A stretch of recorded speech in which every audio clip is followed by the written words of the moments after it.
Connie with SimplySimpleStamping.com and another 2-Minute Tuesday tip for you. Today we're going to be talking about how to get double duty from a couple of your punches. I have got the Tailor Tag Punch and the Everyday Label Punch. Let me show you some ways you're going to get double duty. Let's start with the Tailor Tag Punch. Of course, it is a fun punch just like that, but did you know you can create banners with it? I have got just a stamped image right here.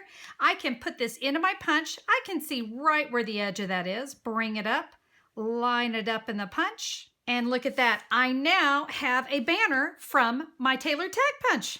All right, and our pretty label punch, of course, is beautiful like that. A lot of sentiments fit in it, but what if you have something a little bit thinner? So what I'm going to do is I'm just going to line up the edge right here, and I want to point out one thing. This is a 1-inch strip, and look, it fits right inside that little spot just perfectly, and you see it almost gives me like a little ticket type of look. So we can get the other side. And there we go. I think that's just a really fun little look. Now here's another one. You can see I've just got my sentiment stamped right across the center. Again, this is another 1-inch strip. I seem to have a million of those.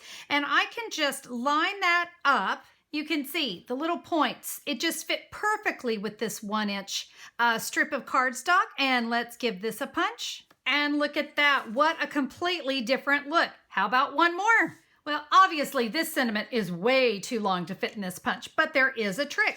You can slide this piece of cardstock, the stamped image, into the punch. You notice I'm pulling it out of the punch. And just like we did before, I can line up my strip and I get that. We're gonna do the same thing over here. We can just pull this end out.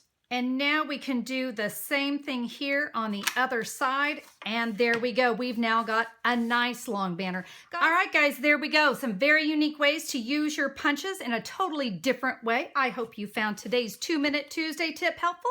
Be sure to tune in again. We'll have more next Tuesday. Have a great day. Bye-bye.